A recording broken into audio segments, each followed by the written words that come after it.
been following this channel, BTS really is a group that requires no introduction. The hip-hop group started in South Korea in 2013, eventually becoming the quintessential worldwide K-pop boy group phenomenon we know today around 2017. Right now, it's not an exaggeration to say that they're on top of the world, and as far as pop groups go today, they're unmatched. Nice to meet you, Guy.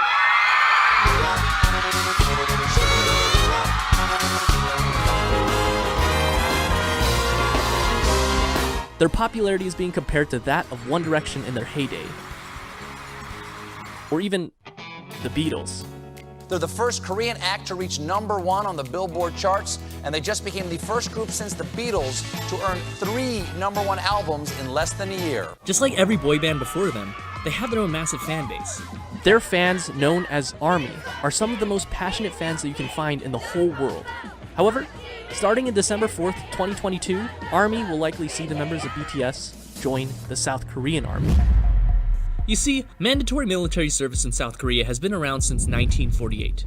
The beginnings of South Korea as a country, this mandatory military service was so important for the new country of South Korea that it was put into its constitution as Article 39, which states that all citizens shall have the duty of national defense under the conditions as prescribed by Act. This means that all physically able men from 18 to 35 must perform military service. And while women can as well, they're not required the same way men are. And if you're at all familiar with the events in Korea that happened during the 50s, you understand why this is so important to them. And while the Korean War had a ceasefire agreement on July 27, 1953, it was exactly that, a ceasefire. The war, technically, never ended. Because of South Korea's unique relationship with their neighbors to the north, an active military has been deemed necessary, always ready in case of a surprise attack. Something that, as a possibility, has never left the minds of South Koreans. So, now that we have that out of the way, what exactly will be happening on December 4th, 2022? On August 1st, 2018, the South Korean government made a shocking announcement. The required age that all able-bodied males must enlist was dropped from 30 to 28. This meant that when the oldest member of BTS, Jin, turned 28 on December 4th, 2020, he would have been required to enlist according to South Korean law. We all thought Jin would be leaving us by the end of 2020, but just when it seemed like all hope was lost, Jin got an early birthday present. Only 3 days before Jin's birthday, on December 1st of 2020, the South Korean government made a surprise announcement that allows select K-pop stars to postpone enlistment until they turn 30 rather than 28, effectively changing the big day of Jin's departure from December 4th of 2020 to December 4th of 2022. People are already calling it the BTS law. Perhaps the government of South Korea found the kindness in their hearts to listen to the voice of the people, or perhaps it's because BTS rakes in almost $5 billion annually for the entire country. So you better believe that the group, and by extension, ARMY, probably had some hand in this. And while this is definitely exciting news, just remember that this is not an exemption, but a deferment. Well, the first problem is that even before enlisting, there's an issue that prevents candidates aged 25 to 27 to only a total of 5 trips in the course of 2 years, and each trip is limited to a maximum of 6 months. Thankfully, another announcement by the South Korean government was made in September of 2018, reducing the length of required military service for conscripted soldiers who enlist in 2020 and after. The Army and Marines are reduced from 21 months to 18 months. The Navy is reduced from 23 months to 20 months, and the Air Force is reduced from 24 months to 22 months. So really, 2022 is not a bad time for our boys to join the military. If this is news to you, this whole process may seem a bit archaic. The only countries with mandatory military service longer than South Korea are Singapore at 2 years, Israel at 2 years and 8 months, and finally, North Korea at 10 years.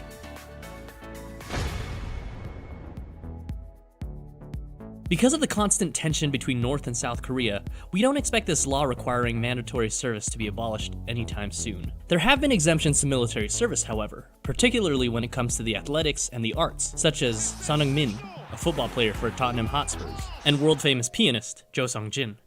In fact, despite its strict policies on mandatory military service, the South Korean government has introduced a staggering amount of exemptions for athletes.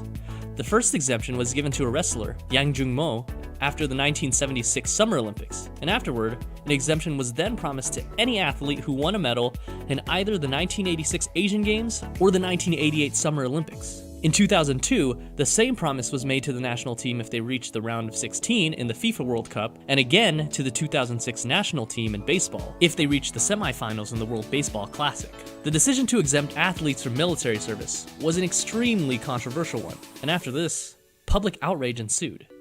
The government has since scaled back on exemptions. Current regulations state that there will be special treatment given to any and all athletes who win medals in the Olympic Games or gold medals in the Asian Games. But rather than a complete exemption from military service, they are placed in grade 4 to be enlisted for supplemental service or the second citizen service rather than active duty service. Unless they are an exceptional case, they will not be placed in grade 6, exempt. While grade 4 is better than active military service, they still have to do 4 weeks of basic military training and attend a few days of annual military training for the next few years. Aside from that, they're pretty much free to continue their own sports careers until their service is over. While complete exemptions have been scaled back, we have seen a few in recent years, including 2008 Olympic gold medalist badminton player Lee Young-dae, 2011 swimming world champion Park Tae-won, a 2014 Asian Games gold medalist tennis player Chung Hyun, and of course, Sun Hong-min, a 2018 Asian Games gold medalist football player, just to name a few. While the exemption is controversial, a strong argument can be made that, when it comes to sports, 2 or more years of military service during that person's prime could be detrimental to their career and even end it prematurely. I mean, countless news articles documented Sun Hong-min's career hanging in the balance when the Asian Games were coming to an end. And look how happy he was when he did win, not just because he won the Asian Games, but also because he didn't have to risk losing his entire career. The same thing, however, cannot be said about K-pop stars. While violinists, pianists, and ballet performers have received an exemption from military service in the past, it has never been the case with actors, directors, and yes, K-pop stars.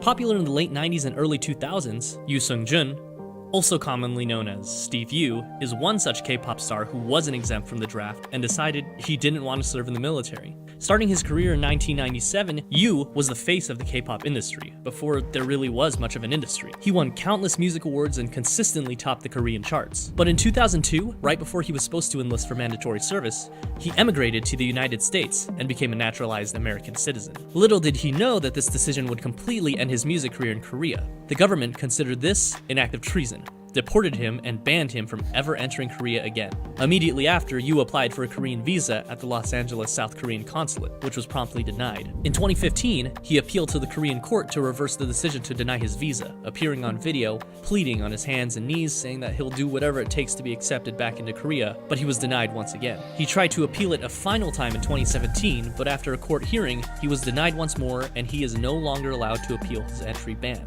Miraculously, in 2019, the Korean Supreme Court sent Yoo's previously closed case back to the Seoul High Court to review, stating that the law has no restrictions preventing Steve Yoo from visiting South Korea. Soon after, an appeals court reversed its earlier decision in favor of Yoo, which could eventually allow him back into South Korea if all goes well with the Seoul High Court. This remains to be seen, however, and despite being banned 18 years ago, evading military service is so looked down upon by the Korean public that 70% of Koreans still believe Yoo should be banned forever.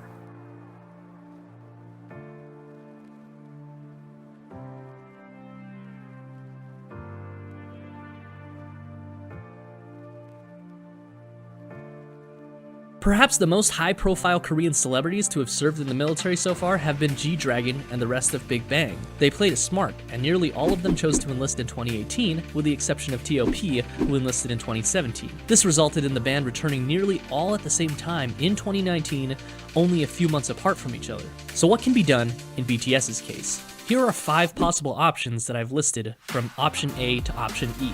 Option A is exemption, of course, which is preferable. This would allow BTS to continue to perform together with no mandatory military service. However, this option is already off the table due to the Defense Ministry's unyielding policy of no exemptions for pop stars. So let's move on to option B. Option B, one after another. This will mostly be the same information as the previous video, but since the mandatory enlistment age for K-pop stars is now 30 instead of 28, 2 years have been added onto every date. If we assume that each member waits to turn 30 to enlist, similar to what we can assume Jin is doing, here's a timeline we can follow. And these are all just estimates based on their birth year. The order of enlistment and return may vary. 2022, Jin leaves. BTS is 6. 2023, Suga leaves. 5 members left. 2024, J-Hope and RM leave. Jin and Suga return. 5 members left. 2025, Jimin and V leave, and J-Hope returns. Depending on who leaves first, we could either have 3 members or 4 members during this time. 2026, RM returns. 5 members. 2027, Jimin and V return. Jungkook leaves. 6 members. 2029, Jungkook returns, and BTS is 7. There are several strange things that will happen to the group if they choose to enlist one after another. First off, for some of 2024 until Suga returns, they won't even have a rapper, unless you count Jungkook, with the remaining members being Jin, Jimin, V, and Jungkook. In 2025, there's a chance that BTS will have only 3 members, with Jin, Suga, and Jungkook. And finally, there may be a chance we see an OT7 reunion for about 3 brief months from June to September of 2027, right before Jungkook leaves. But after that, they will only be 6 until 2029. That's 9 whole years from now. And remember, these are just estimates based on their dates of birth. They may choose to enlist earlier if they want to. Option C is what I'll call the Big Bang maneuver. They all enlist together at nearly the same time. This will require the entire group going on a 2-year hiatus and returning again all at the same time. It was possible for Big Bang considering that all 4 members were born within 3 years of each other, but with BTS having 7 members that have an age range of 6 years, it just seems like a lot to ask considering that the youngest member Jungkook will only be 25 by the time Jin needs to enlist. And while it's possible, consider that Jungkook will continue to be a talented artist even if the rest of BTS is not present. He would be missing out on the freedom to experiment, see great potential personal growth, and pursue solo projects during this time. Option D is what I will call the Fentone solution, posted by Quora user Daniel Fentone while doing research for this video. He suggests that the enlistment can be staggered and done in 2 to 3 staggered groups, with the groups having at least 1 rapper and 1 vocalist, 1 English speaker, and 1 golden. This ensures that there will always be a group ready for concerts and promotions, as well as a comeback by 2023 or 2025 if we had 2 years with the new legislation.